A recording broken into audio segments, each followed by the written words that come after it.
सभी को जय मसीह की। परमेश्वर पिता का हृदय से धन्यवाद हो आज के दिन के लिए। मेरे प्रियो, आज हम परमेश्वर के वचन से मनन करेंगे कि कैसे परमेश्वर जो है वो एक पिता के जैसे हमारे जीवन में काम करता है। जब हम पुराने नियम में पढ़ते हैं तो पुराना नियम हमें बताता है जो इजरायली थे, जो परमेश्वर के लोग थे, वो हमेशा इस बात को सोचते और समझते थे कि परमेश्वर एक जलन रखने वाला परमेश्वर, परमेश्वर न्यायी परमेश्वर है, परमेश्वर दंड देने वाला परमेश्वर है, परमेश्वर पवित्र परमेश्वर है। और लोग इस बात को लेकर के परमेश्वर का भय भी अपने जीवन में मानते थे। और लेकिन जब हम नए नियम को पढ़ते हैं, जब यीशु मसीह के चेले यीशु मसीह के पास आते हैं और यीशु मसीह से बातें करते हैं और यीशु मसीह से कहते हैं कि मैं प्रार्थना करना सीखा, और जब यीशु मसीह उन्हें प्रार्थना करना सिखाते हैं तो यीशु मसीह कहते हैं, सबसे पहली बात तो वो कहते हैं कि जब तुम प्रार्थना करो तो तुम कहो, हे पिता आप जो स्वर्ग में हैं। तो यीशु मसीह ने पहली बार परमेश्वर को एक पिता के रूप में प्रदर्शित किया, जो इजरायली थे, यहूदी थे, उसके चेले थे, उनके लिए। और यीशु मसीह ने ये नहीं कहा कि जब तुम प्रार्थना करो तो कहो कि हे मेरे प्रभु आप जो स्वर्ग में हैं, या हे मेरे मालिक आप जो स्वर्ग में हैं। लेकिन यीशु मसीह ने बहुत ही सिंपल और साधारण भाषा में इस बात को समझाया कि हे मेरे पिता आप जो स्वर्ग में। तो यीशु मसीह ने अपने चेलों को बताया, जो कि यहूदी थे, इजरायली थे, यीशु मसीह के साथ रहने वाले थे, जो चेले थे, उनको बताया कि परमेश्वर हमारा पिता है और वो एक पिता के जैसे हमारे जीवन में काम करता है। पुराने नियम में जब लोग इस बात को सोचते थे कि परमेश्वर न्यायी परमेश्वर है, परमेश्वर दंड देने वाला परमेश्वर है, दरअसल वो एक अच्छा पिता है जो हमेशा अपने बच्चों की देखभाल करना चाहता है। शुरुआत में जब परमेश्वर ने आदम और हव्वा को बनाया, आदम और हव्वा की सृष्टि की, तो वचन कहता है कि परमेश्वर हर रोज ठंडे पहर उनसे मिलने आता था। और जब परमेश्वर उनसे मिलने आता तो परमेश्वर उनके साथ एक संगति को रखता था, एक मिलाप को रखता था, एक जोड़ को रखता था, एक रिश्ते को रखता था। और परमेश्वर यही चाहता था शुरुआत से कि परमेश्वर और उसकी सृष्टि, जो उसकी संतान कहलाती है, उनके बीच में एक अच्छा संबंध बना रहे। लेकिन पाप के कारण क्या हुआ, वो संबंध टूट गया। और जब वो संबंध टूट गया तो फिर परमेश्वर ने क्या किया, उनको अकेला छोड़ नहीं दिया, लेकिन परमेश्वर ने उनसे ये वादा किया कि परमेश्वर उनको अनंत मृत्यु से बचाएगा। और वो वादा यीशु मसीह आकर के कलवरी क्रूस पे पूरा करते हैं। दूसरी बात, परमेश्वर ने फिर क्या किया, नूह और उसके परिवार को चुना। और बाइबल कहती है कि नूह था परमेश्वर के साथ चलता था, परमेश्वर की नजर में एक धर्मी व्यक्ति था। और बाकी के जो जितने लोग थे, बाइबल बताती है वो जो भी सोचते थे, निरंतर बुरा ही सोचते थे। तो परमेश्वर ने क्या किया, बाकी सबको खत्म कर दिया और सिर्फ नूह और उसके परिवार को चुना। शायद परमेश्वर ये सोचते होंगे कि अब जो है, जब नूह जो है वो एक धर्मी व्यक्ति है, अब जो उसके बाद जो पीढ़ी आएगी वो सब धर्मी ही होंगे। लेकिन क्या हुआ कि फिर से वो पाप बढ़ने लगा। फिर परमेश्वर ने मूसा को चुना, उसको अपनी व्यवस्था दी, अपना लॉ दिया कि लोग क्या करें, उस व्यवस्था के द्वारा सीखें, समझें, पढ़ें, उसके मार्ग पर चलें और एक अच्छा जीवन बिताएं। पाप के रास्ते पे ना चल के परमेश्वर के रास्ते पे चले। परमेश्वर ने उन्हें लॉ दिया, लेकिन फिर भी परमेश्वर के लोग फेल हो गए, है ना, वो हार गए कि वो नहीं चल पाए परमेश्वर के रास्ते पे।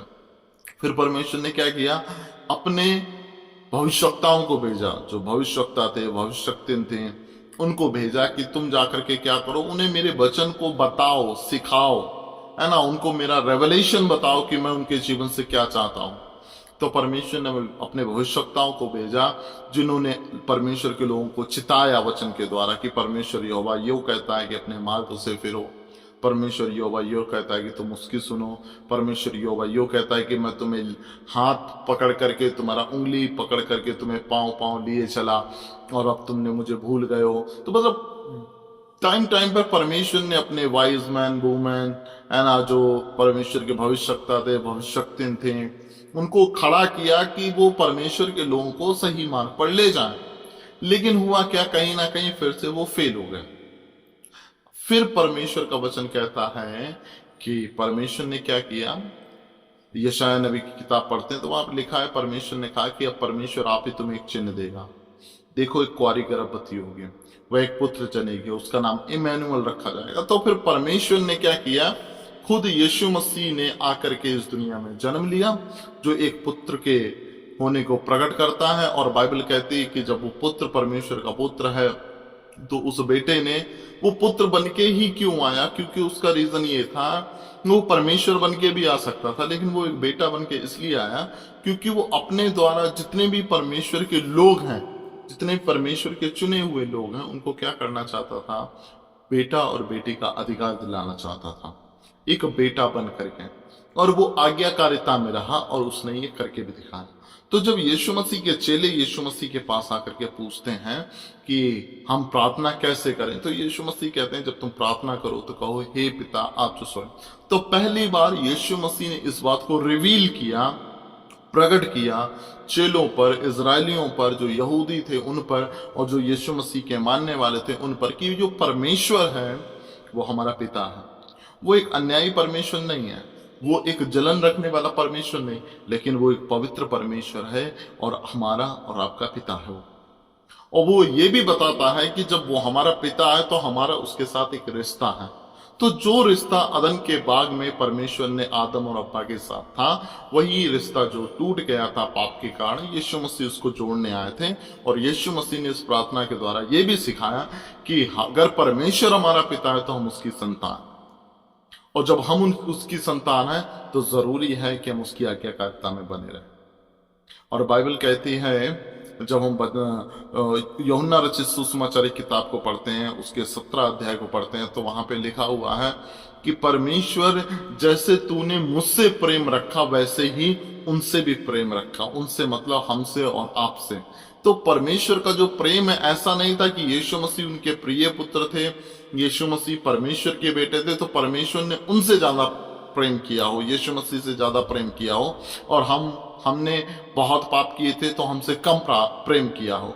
तो यीशु मसीह कहते हैं कि परमेश्वर जैसा तूने मुझसे प्रेम रखा वैसा ही उनके साथ भी रखा। तो परमेश्वर ने हमारे साथ कभी भी भेदभाव नहीं किया।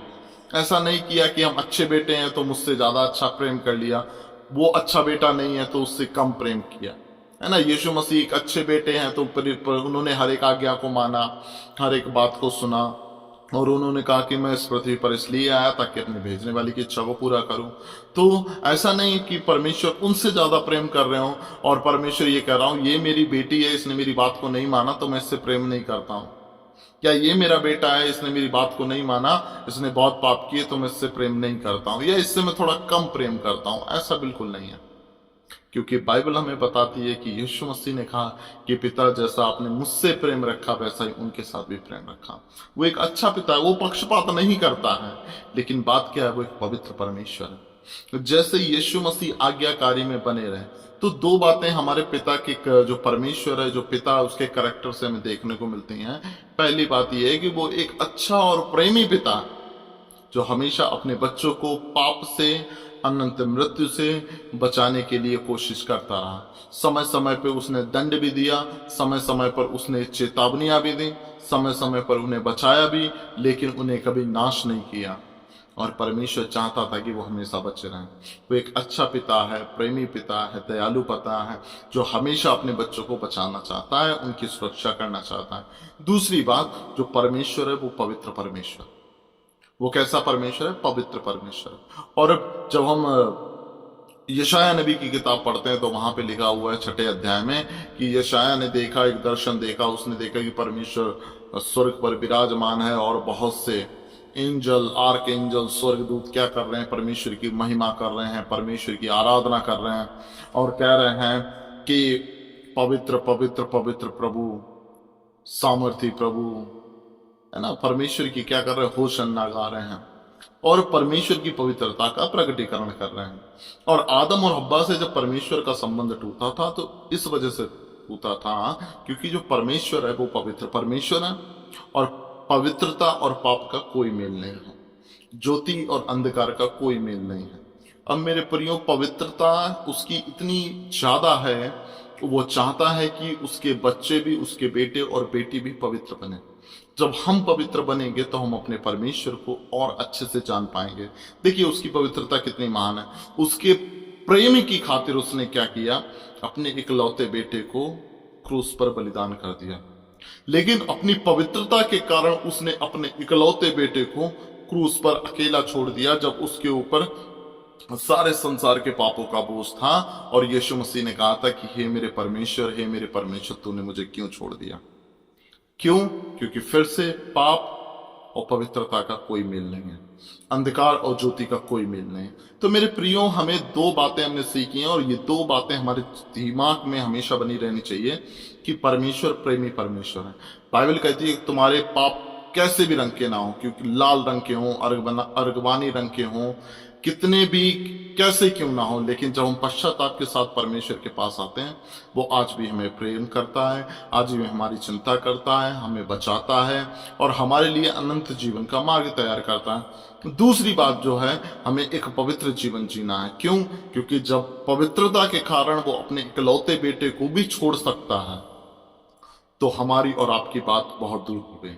मेरे प्रियो, जब उसने हमें बेटा और बेटी होने का अधिकार दिया है, तो इसका मतलब ये नहीं है कि परमेश्वर का बहुत बड़ा मतलब हमने परमेश्वर पे उपकार कर दिया कि तुमने हमें बचा लिया, हम तो नहीं चाहते थे बचना। ऐसा नहीं है मेरे प्रियो। परमेश्वर हमेशा से हमें बचाना चाहता था, हमें देखना चाहता है, हमें संभालना चाहता है, लेकिन जरूरी ये है कि हम भी पश्चाताप के साथ उसके पास आए। और जब हमने एक बार उसे जान लिया, समझ लिया, तो कोशिश ये करें कि हम एक अच्छा और पवित्र जीवन जिएं। और पवित्र जीवन हम जब जिएंगे, तो परमेश्वर के अधिकारों को हम अपने जीवन में लागू करना सीखेंगे। क्योंकि बाइबल कहती है कि जितनों ने उसे ग्रहण किया, परमेश्वर ने उन्हें संतान होने का अधिकार दिया।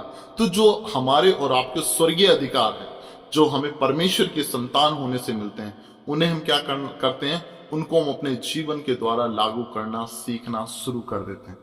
वो कब होता है? जब हम परमेश्वर के एक अच्छे बच्चे बनते हैं, एक अच्छे बेटा और बेटी बनते हैं, उसकी एक आज्ञाकारी बेटा और बेटी बनते हैं, जो उसके वचन के अनुसार, उसकी बातों के अनुसार अपना जीवन जीते हैं। और दूसरी बात, पवित्र जीवन जीते हैं। तो मेरे प्रियो, हमेशा इस बात को याद रखें, परमेश्वर एक पवित्र परमेश्वर। दोबारा हम जब वचन पे मनन करेंगे, तो हम सीखेंगे कि यीशु मसीह कैसे एक आज्ञाकारिता में रह करके एक अच्छे बच्चे बने, एक अच्छे बेटे बने। तो हम भी सीखेंगे कि हम कैसे यीशु मसीह की आज्ञाकारिता में रह करके एक अच्छे बेटा और बेटी बन सकते हैं। परमेश्वर आप सभी को आशीष दे। आमीन।